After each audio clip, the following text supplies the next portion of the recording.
Bearcats All Access, sponsored by Ultrafiber. Welcome to a special edition of Bearcats All Access from Kansas City. I'm your host, Marshall Kramsky. The Cincinnati Bearcats right here at Arrowhead Stadium earlier this week, taking on the Nebraska Cornhuskers in their first game of the season. We break down the game. Plus, we hear from quarterback Brendan Sorsby on what it's going to take for him, year 2 as QB1 for the Bearcats. That, plus some great player features and what's tasty inside of Nippert Stadium this season. But it all starts with Coach's Corner and head coach Scott Satterfield coming up right now.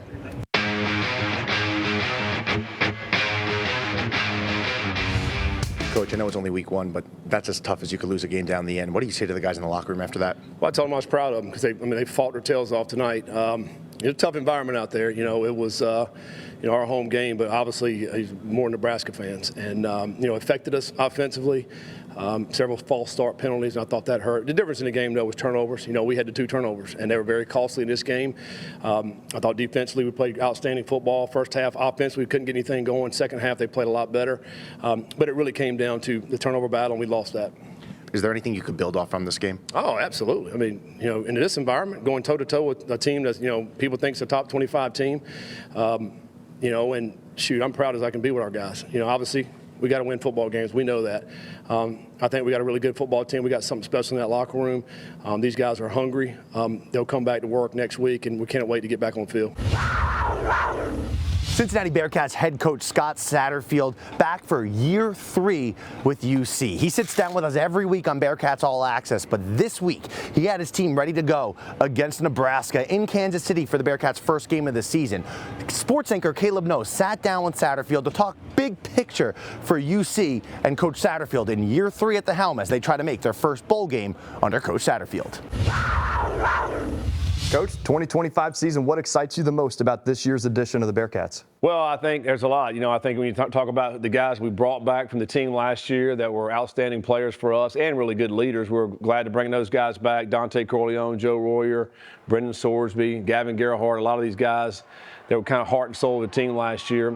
But then also we brought in some great additions to our team. I think particularly the wide receiver room. We got 6 new wideouts out there. I think that have all contributed this offseason and will be really good players for us. I'm excited about seeing them make some plays out there. We're excited about this team. We're ready to go. Dante Corleone is a guy who's been receiving national recognition for years at this point. To get a guy like that back in your facility, back at Nippert Stadium this year, in what way is that most impactful for the team? I think there's a lot of ways with that's impactful. Number one, he's from Cincinnati. Here's a homegrown player that stayed at home and has been here. And for him to still stick around and to be a captain, I mean, he's going to be a 3-time captain for us, as Gavin Gerhardt is as well. And I think it just speaks to the character of Dante. And a guy who dealt with a lot last year. With the medical things that he had going on and. Didn't know if he was going to play, and to be able to battle back from that and to be able to play last year, I think he wanted to just come back and prove a lot to everybody that he is the kind of force that we all know he can be. 1 year ago, I know certainly, one of the big goals was to make a bowl game. Stumbled down the stretch. What did you learn about this team, about yourself, and about this program during that tough time period down the stretch? Yeah, it was difficult at the end of the season. We started out really good. One of the top teams as you head in the first season. I mean, really could have been 7-0 easily. We're sitting there at 5-2 and just coming off a win against Arizona State. And from that point, we're both 5-2. They won the rest. We did not. And I think for us, we learned a lot about how we got to continue to compete each and every week. You got to be able to win these games in the fourth quarter. It's one of the things we talked about all offseason is how we're going to finish. How you're going to finish the game. The fourth quarter is where we're going to win these games. We have not done well at that in the last couple of years. But as we move forward, being a more disciplined football team, executing the plays each and every down, especially late in the game. I think our guys have built to this point to go out and win these games in the fourth quarter. Our guys can't wait to get to the fourth quarter now, knowing that's how we're going to finish. And you still got to make plays. The guys going to have to make plays. What does a successful 2025 season look like for the Cincinnati Bearcats? Be competitive in every single game. To go to postseason, to play for that. And the number one goal for our team, it's always been this whole offseason, is to get to Dallas. And that's to go play for a Big 12 championship. We know how this league is. It's very competitive from top to bottom. Last year, every team lost at least two games in this league. So, if you do stump your toe, you know you're not out of it. And for us, we just want to be consistent and competitive every single week. and fight our way to Dallas by the end of the season. Coach, good luck this season. All right, thank you.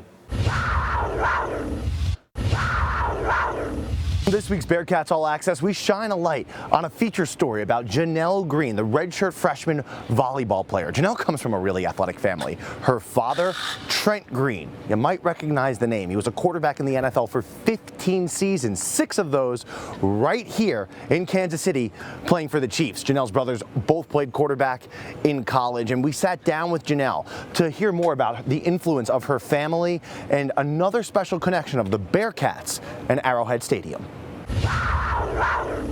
I'm Janelle Green. I'm a setter from Leawood, Kansas. I'm in my 2nd year. I'm a redshirt freshman. Growing up, I had a dad that played in the NFL for 15 years. It's always really funny because as soon as people figure out that Trent Green's my dad, they look at me and they're like, oh yeah, you look like him. So in my family, I have my mom and my dad, and then I have 2 older brothers. TJ is my oldest brother. He is 8 years older than me. Derek is the middle child. He's 6 years older than me. Both of them were quarterbacks in college. They went to go play collegiately.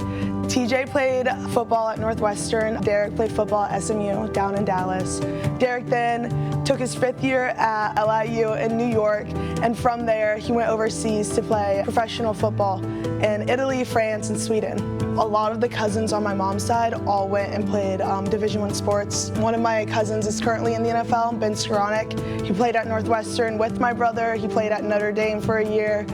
Played with the Rams, won a Super Bowl with the Rams his rookie year, and then is now with the Steelers. I'm so proud of my family. I'm gonna put that there too. Like, it's not just my inner family, but my extended family, my aunts, my uncles, my cousins, they all call, text, watch the games, come to the games when they can, and the support system that my family has is just immaculate. My parents do a great job of making it out to Cincinnati. It's a priority for them to be at, whether it's my games now or was my brother's games a few years ago, making it to have at least one of either my mom or my dad in the stands watching us and cheering us on. It's a priority to my dad to be at all of the sports games of his children, from when we started playing like t-ball and pee-wee soccer to now at the collegiate level. He makes an effort and is almost always there at every single game. And my mom's my bestie, and I'm the youngest one, so my mom's my bestie and comes out to Cincinnati whenever she can. She comes hangs out with me. So it's always been really cool having my dad as my dad. I think it's really funny when people figure out who my dad is, because I get a lot of, why didn't you tell me? I'm like, I don't know, like, how am I supposed to introduce myself? Like, hi, I'm Janelle, like, Trent Green's my dad. But there's so many great things I could say about my dad. He's definitely shown me how to lead, whether he realizes it or not. He's shown me how to love tough, correct people when they need to be corrected, direct people in the right way. He's also just done a great job of reminding me to do what makes me happy and to put yourself first. You can't put other people first if you don't take care of yourself as well. He's shown me what hard work is. Growing up, watching my dad do the things that he did is very inspirational, because he not only did it as a great athlete, but he was a better person. He did a lot of time working in different foundations and working in the community. He really showed me what it means to give back and what it means to pour into people who've poured into you. He was a great example of hard work. Even though he's now retired, he still is like up and training at 6 a.m. It's his routine. It's what makes him feel good. So whenever I'm home on break and he'll go out and get a workout in at 6 a.m., 7 a.m., and I'm like, you're crazy. You don't have to do it. And he's like, I don't have to, but I get to and I want to. And so my favorite line from my dad is, if it was easy, everyone would do it. That is something that has been my motto for basically my entire life, was if it was easy, everyone would do it. I definitely call him when I need some advice or when I feel stuck, asking him how to lead, what he would do in certain situations, and he's always there, always giving advice, and then adds on to, but you know what to do. You're prepared to lead, and just trust yourself and trust your gut. Being in that, it also comes with pressure applied, but I believe that both my brothers and I have done a great job of, we are our own person, and shout out to my parents, because they have made it very clear that we are our own people. We are not meant to do what he did. We are not meant to follow what he did, and if we want to, that's great, and they're going to support us, however, whatever path we choose to go, but we've also done a great job of making sure that we're our own person, and it's not because we aren't proud of him, but it's because we are so proud of him that we all want to go do our own things. Ironically enough, both my brothers went to go be quarterbacks, and I went to go be a setter, which is kind of a quarterback of the volleyball court, but it's really what we all three love to do and decided to pursue ourselves. When I started playing volleyball, I was about 7 years old. It was like the corny, like love at first sight. Like I literally fell in love with volleyball the first time I stepped on the court, and that's when I told my parents, like, this is what I want to do. I want to play volleyball. What makes me is I would consider myself a very passionate player. If I'm going to do something, I'm going to do it to the best of my abilities. Everything I do gets 100% of me, whether it's shagging balls or playing volleyball or doing my schoolwork or cleaning my room. Everything gets 100% of what I have at that moment. I believe that's also a quality I picked up from my dad, is there's no point in just doing something halfway. Like, if you're going to do it all the way. I would consider myself very energetic. I am kind of an energizer bunny on the team. I'm very vocal. I'm very raw, and that's part of my play. I get excited. I love to celebrate my teammates. Yeah, I just like to have fun. That's the most fun about it, is volleyball's meant to be fun and just keeping it fun. QB1 for the Cincinnati Bearcats, back for year 2, another year as the University of Cincinnati's play caller. Brendan Sorsby joins Bearcats All Access coming up. There's a lot of individual players to be excited about for the Cincinnati football team. One of them, quarterback Brendan Sorsby. Sorsby back for his second season with the Bearcats. Last year, he showed some sparks of greatness, although the Bearcats fell short of their season goals last year. Sorsby getting national attention as a very stellar quarterback. Sports anchor Caleb Noe sat down with Sorsby for the big picture of this season and what's next for QB1 for the Bearcats. Brendan, what excites you the most about this 2025 season? I would just say, the talent level that we have at each position group on both sides of the ball as well, and we have a ton of depth. So really just excited to actually, get into season and see what all these guys are about, get to go live against other teams and, showcase what we can do. But, I'm really excited to see what this group is capable of. How are you a different quarterback now than you were 365 days ago? Just maturing in the game, maturing, mentally more than anything, knowing that it's not always going to be a home run ball. It's not always going to be, every drive's not going to result in a touchdown, even though you would like for it to. So just knowing, situationally what you need to do, and just go throughout the game, drive by drive, and, forget about the last drive, whether it was good or whether it was bad. And, don't be afraid to take a check down every now and then. Don't be afraid to let your guys, that we brought here to make plays for us. Don't be afraid to get the ball in their hands and, let them go to work for you. You have a receiving core with a ton of talent, but you're talking about a group of guys that is brand new. What has that been like bringing them along? Well, you got to obviously, make sure they're good on the playbook, but you also got to build a relationship off the field with them. They've done a great job of getting in the playbook and, asking the right questions. And then, off the field, I think we've all, had a great time together, and we're messing around with each other constantly, building the relationship daily, focusing on, remember that it's just a game. We're all here for a reason. We're all talented. So, how can we incorporate off the field and our chemistry off the field onto, routes on air or team periods, whatever it may be. And I think it's shown. I think we've had a great fall camp so far, and I'm excited to get the ball to those guys and let them make me look good. What does a successful 2025 season for the Bearcats look like for you? I would just say, this group is a very disciplined group, and I would like for us to show that week by week this year and really just take the season week by week. This team is very talented, and obviously last year in the Big 12, you saw that, anybody can beat anybody on any given week. So I think this year, go week by week with it and, see where we end up at the end of the year. Being named a captain this season, what does that mean to you? It means everything. I was immediately texting all my family and friends. Obviously it was slightly expected from a second year starting quarterback, but being a kid that didn't get offered until late, you're trying to go into Indiana and earn the respect of your teammates, and then you're trying to transfer here and win the starting job. And then this was my first year to have like a second year going into the system. So being able to earn those guys' respect and, put it on display every day, knowing that those guys can trust me and, I'm willing to do anything for this team. So I'm very honored. Do you feel more connected and ingrained in the Cincinnati community now after having been here for about a year and a half now? Yeah, for sure. And just, I don't want to call myself the face of the program, but at least like being one of the faces of the program has been awesome. It's what you dream of as a kid. Obviously, people knowing you and who you are, and being able to walk around as the quarterback of Cincinnati is a really cool deal. I appreciate your time. Good luck this season. Thank you very much.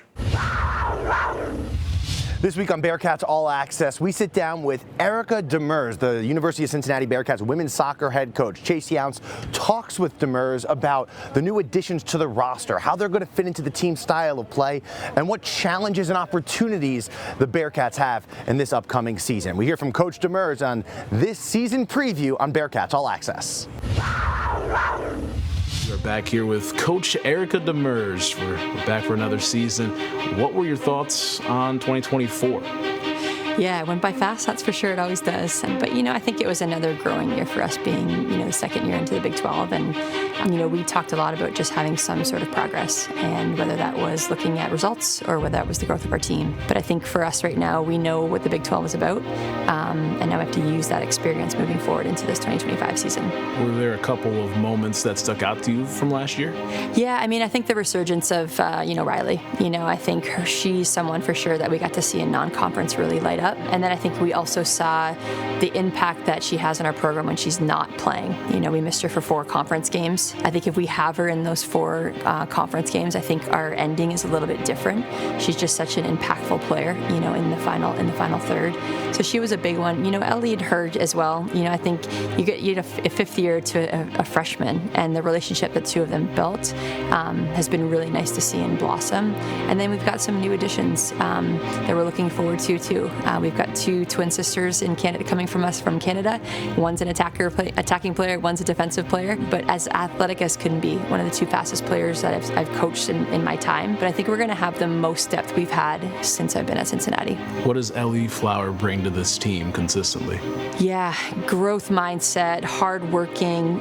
When we talk a lot to recruits about what Cincinnati is, right, as a whole, that gritty blue collar, that's her. We joke around with her that she thinks that Cincinnati is the best city in the world, right? And, that's just her mentality. She loves the Cincinnati CPAW. She loves everything that's about Cincinnati. So I think she's been able to shed that light, with Riley of this is what it means to be a Bearcat here. And you guys with non-conference, what are you looking for the most to get out of from non-conference schedule? Yeah, to see where we're deficient. I think we have a really good non-conference schedule. 3 that fly off the paper right away is Xavier, getting them at home for my first time since I've been the head coach here. Notre Dame and Pitt, we're going to play 2 ACC schools that are definitely going to test us. The way I always look about non-conference games is I need to see where we're deficient so that we are 100% ready as best we can be for when we do kick off our first Big 12 game. We can't end this interview without talking about Clifton confidence. Talk about where that started from and how that's gotten to the point where it's at now. Yeah, it's been remarkable. It started fall 2023. Again, we talk about making sure at the core of who we are that we stay that Clifton style, which is that grit, that blue collar, no one's going to outwork us. And then adding that confidence piece in. Like we said earlier, we want our players to feel confident in going into every single match, no matter who the opponent is. And our thought process with it is you put those 2 things together. We don't care who you are. We don't care if you're number 1 in the nation. We don't care if you're 300 in the nation. We're going to come out and fight every single game. So it has really evolved. Our players have loved it. It's continued to be, in my opinion, not just something we say, it's something we mean now. And I know that we're going to put that to the test this coming fall. On this week's edition of the Let's Rain podcast, Dan Horde sits down with Gary Gornowich. Gary is the general manager of Sodexo Live. He's in charge of all the food and beverage going to be in Nippert Stadium this year. From the new Rhine Room to the Jim Steak Sandwich. I've had one of those sandwiches. You got to try it. There's a lot of tasty reasons to join us this year at Nippert Stadium on Saturdays. Hi again, everybody. I'm Dan Horde. Welcome to the Let's Rain podcast presented by the refreshingly crisp Cincy Light and Cincy Light Lime. We're going to be talking about the game day experience at Nippert Stadium. 7 home games on the schedule this year. I'll be joined by Athletic Director John Cunningham and Gary Gornavich, who is the General Manager of Sodexo Live. All right, let's get into the game day experience at Nippert Stadium. You're always trying to evolve and improve. Well, it's pretty interesting. I think that since we have such a beautiful stadium, an iconic stadium, it gives us the opportunity to give some really great and unique experiences that you can't get anywhere in Cincinnati. And I love the fact that our fans mostly are our graduates, right? And so you can live your graduation, you can live your college experience here at a football game. For the modern TUC building that you see, they used to have the Rhine Room, where in the 1960s they created this nostalgic food hall for the students. And there used to be something called a Mr. Jim's Steakhouse attached or right near the Rhine Room. And so I started putting all these ideas together and thought, wouldn't it be great if someone who graduated from the University of Cincinnati, who's been coming to a game, could relive that experience that they had while they went to college here. And so we took what we have now called the Catskeller, and we're converting that into the Rhine Room for our home football games. My thought is that a grandfather, grandmother can come to a game, bring their grandkids or a parent and bring their children and say they're here at a game. Hey, I met your mom there, right? And this is where our life started. This is where your life started. You just can't buy that in professional sports, but you can buy that in a college. So we created this sandwich as a homage to the Mr. Jim. It's going to be a great cold sandwich. It's going to have roast beef on it, a roasted pepper aioli, a little arugula, and it's fantastic. It tastes great. That's all the time we have. Thank you so much for joining us for a very special Bearcats All Access, the first episode of the year from Arrowhead Stadium in Kansas City, where the Cincinnati Bearcats took on the Nebraska Cornhuskers in their first football game of the season. Make sure to tune in every week to Bearcats All Access. I'm your host, Marshall Kramsky. This airs 11:30 a.m. on WCPO 9 News every Saturday morning. Go UC.